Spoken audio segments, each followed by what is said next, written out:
안녕하세요. 자립청년을 위한 성공 가계부 만들기 진행을 맡은 박라희입니다. 여러분들은 보험 어떻게 준비하고 계신가요? 종류도 많고 복잡한 보험, 똑똑하게 선택하고 현명하게 결정하는 방법에 대해 이야기해보고자 하는데요. 금융복지연구소 박정호 소장님 모셨습니다. 안녕하세요. 네, 안녕하세요. 보험 종류가 많은데 어떻게 가입하는 게 좋을까요? 네, 근데 이게 아무래도 이제 보험 같은 경우는 대부분 이렇게 부모님이 이제 어릴 때 가입해 주신 것들을 이제 내주시는 경우가 많죠. 네, 그러다 보니까 일단은 먼저 확인해 보셔야 되는 게 부모님께서 어떤 보험을 얼마나 가입해 주셨는지를 이걸 먼저 확인을 해 보셔야 그래야 내가 보험을 중복으로 가입하는 것들을 방지할 수가 있죠. 그래서 이렇게 부모님께서 기존에 가입해 주신 보험이 있다라고 하면은 그렇다면 이제 굳이 새로 가입할 필요는 없습니다. 다만 내 보험이니까 결국에는 내가 어떻게 가입되어 있는지 부모님이 가입해 주신 그 보험을 보험 증권을 받으셔가지고 한 번쯤은 내용을 이제 들여다 보시는 게 필요할 것 같고요. 그래야 이제 나중에 내가 이거를 계속 가지고 갈지 아니면 이거를 정리를 하고 새로 가입할지. 왜냐면 보험이 보통 이렇게 만기가 90세, 100세 뭐 이런 식으로 이제 길게 가져가는 상품이다 보니까 그러다 보니까 뭐 이러한 부분들을 이렇게 나중에 가서 후회하기보다는 좀 일찍 점검을 해보고 아니다 싶으면 빨리 정리하고 또 갈아타는 그런 것들도 이제 필요하겠죠. 그리고 이제 보험이 하나도 없는 경우라고 하면 그렇다면 이제 만일을 위해서 실손의료비 보험 정도는 가입을 하는 것이 좋습니다. 실손보험이 혹시 뭔지 아시나요? 잘 모르겠어요. 네. 혹시 설명해 주실 수 있나요? 네. 그러니까 이제 이게 실손보험, 뭐 이게 도대체 뭐지라고 하시는 분들이 아마도 이제 청년분들 중에서는 이제 많이 계실 거예요. 그래서 이렇게 보통 우리가 질병에 걸리거나 다치거나 그러면은 이제 병원을 가게 되고 그러면 이제 병원비가 나오게 되죠. 그럼 이 실손의료비 보험은 실제 손해를 보상한다라고 해서 실손의료비가 되는 거거든요. 그래서 병원비를 5천만 원 한도로 보상을 하는 보험이라고 보시면 됩니다. 그래서 의료비 전체를 이제 보상하는 건 아니고요. 건강보험을 적용하는 급여 항목인지 건강보험을 적용하지 않는 비급여. 예를 들어서 이제 치과 가면은 이제 병원비가 비싸잖아요. 네. 그런 것들이 이제 건강보험 적용이 안 돼서 이제 비싸지는 거거든요. 그런 것들을 이제 비급여 항목이라고 하는데, 뭐 이런 거에 따라서 내가 이제 뭐 80%를 보상하기도 하고 70%를 보상하기도 하고 항목에 따라 이제 조금씩 차이가 납니다.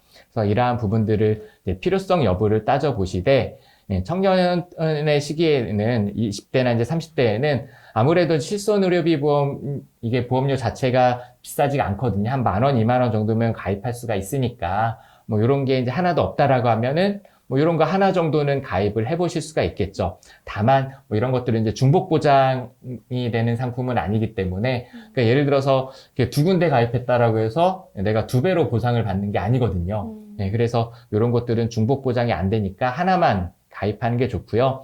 그래서 이제 조심하셔야 되는 게 뭐 이러한 보험들은 요즘에 이제 회사에서 직원분들 복지 차원으로 단체 보험으로 이런 실손 의료비 보험을 가입을 해주는 경우들도 있어요. 그래서 근데 이제 문제는 내가 이게 회사에서 이런 혜택을 제공하는지 안 하는지 뭐 이런 것들을 잘 모르시는 분들도 많거든요. 뭐 이러한 부분들은 뭐 사실 제가 알려드릴 수가 없죠. 각자 다니는 회사에다가 직접 문의를 해보시는 게 좋습니다.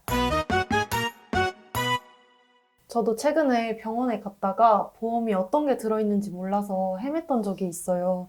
그래서 이 정보가 좀 도움이 되는 것 같아요. 또 네. 이외에 추천해 주실 만한 보험이 있을까요?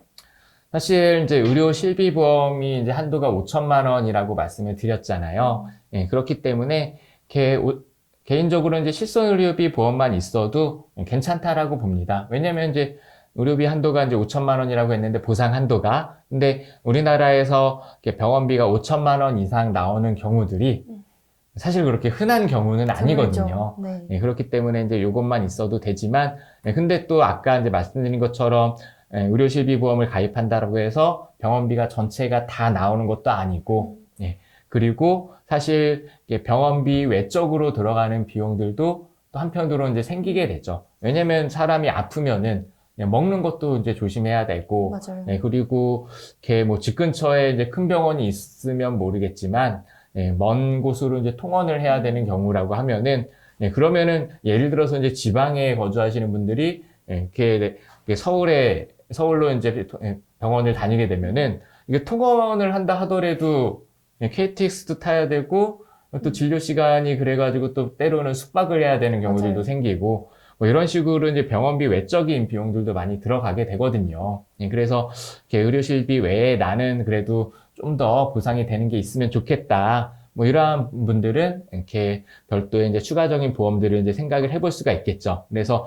보험이라고 하면은 아까 이제 말씀드린 것처럼 병원비를 실비로 보상하는 게 있고, 그거 말고 이제 그 정액으로 정해진 금액으로 이제 보상되는 항목들이 진단금. 예를 들어서 암보험 같은 경우는 암에 걸리면 그 진단을 받으면 나오는 그런 보험들이거든요. 그래서 진단금을 보상을 하거나 아니면은 내가 수술을 했을 때 수술비를 받을 수 있는 보험이 있고, 그리고 또 수술을 하게 되면 또 입원도 같이 하게 되잖아요. 맞아요. 그럼 이제 입원비를 보상하는 그러한 보험들이 있어요. 그래서 뭐 이러한 것들이 이렇게 나한테 필요한 게 나는 뭐 실비보험에다가 진단금까지는 있었으면 좋겠다. 아니, 진단금까지는 괜찮은데 그래도 수술비는 혹시 모르니까 건강검진하다가 뭐 맹장 수술하게 될 수도 있는 거고 그래서 그러한 게 있었으면 좋겠다. 이러한 부분들은 결국 각자가 판단을 하셔야 되는 부분일 것 같아요. 아까 말씀드린 것처럼 저는 이제 개인적으로 실손의료비 보험만 있어도 괜찮다라고 이제 생각을 하지만 이게 이제 사람마다 다를 수밖에 없거든요. 집안에 이제 가족력이 있는 분들도 계실 거고, 그리고 이렇게 보험이 없으면 너무나 불안해가지고 이렇게 불안해하다가 암 걸릴 것 같은 그런 가끔 걱정 인형 같은 분들이 또 계시거든요. 저도 그런 유형 중 하나예요. 그러니까요. 그러면은 보험이 없어서 불안해서 스트레스 받다가 시름시름 앓으니 차라리 그냥 일부 이제 비용을 지불을 하고 이렇게 보장을 받는 게 뭐 나을 수도 있겠죠. 다만 이렇게 어쨌든 가입을 하시더라도 아까 말씀드린 진단금이나 뭐 수술비나 뭐 이런 식으로 이제 의료비 중심으로 가입을 하시고 혹시나 이제 사망 보장을 이제 중심으로 하는 이제 종신보험이라든가 뭐 이런 이제 사망을 주로 보장하는 상품들은 아무래도 청년분들한테는 당장 필요한 그런 이제 상품들은 아닐 거거든요. 그러니까 사망보험금은 뭐예요? 내가 이제 혹시나 그런 사고가 생겼을 때 내가 죽으면 이제 피보험자라고 네. 하면 그러니까 수익자죠. 수익자가 이제 가족이 되는 거기 때문에 그럼 이제 내가 죽었을 때 가족들이 힘들어질까 봐 가입하는 게 이제 종신보험이나 이런 상품들인데 결혼 전에는 사실 크게 필요한 상품은 아니거든요. 그래서 이러한 것들은 조금 천천히 결혼 이후에 보상을 이제 고려를 해보시는 게 저는 좋다라고 봅니다. 그러니까 주의하실 거는 결혼 전에 보험료를 이렇게 비싸게 가시면 안 돼요. 왜냐면 생각해 보세요. 내 보험이 한 30만 원 내고 있어. 근데 결혼했는데 배우자도 한 50만 원 내고 있어.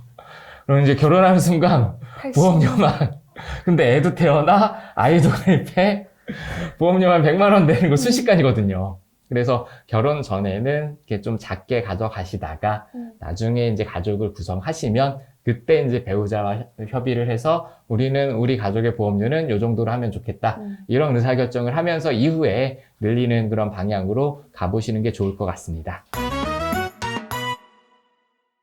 보험 광고들 보면 굉장히 혜택 위주로 광고를 하잖아요. 그럴 때 좀 주의해야 되는 면이나 어떤 걸 특히나 고려하고 가입을 해야 된다 하는 게 있을까요?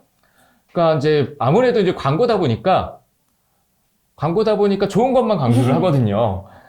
뭐 병원 가면 주고 뭐 입원해도 주고 수술해도 주고 막 다 줄 것처럼 이야기를 하지만 정작 이제 실제 혜택을 보면은 보상하는 항목이 몇 개 안 되는 특정 질병에만 걸리면 준다든가 뭐 이런 식으로 조건을 걸어놓는 경우들이 굉장히 많아요. 그리고 이제 보험 광고 같은 경우는 이렇게 사람이 암에 엄청 많이 걸리고 암 걸리면 엄청 많은 돈이 들어가고 막 이런 것처럼 맞아요. 아무래도 사람들의 불안감을 이제 이렇게 조성을 해가지고 그래야 이제 사람들이 보험에 많이 가입하니까 그래서 실제 이제 사례를 좀 부풀리는 경향들이 없지 않아 있습니다. 그래서 이제 광고만 보고 덜컥 가입하기보다는 실제로 그러한지 아무래도 팩트 체크를 해보고 상품에 대한 가입 검토를 해보는 게 굉장히 중요하겠죠.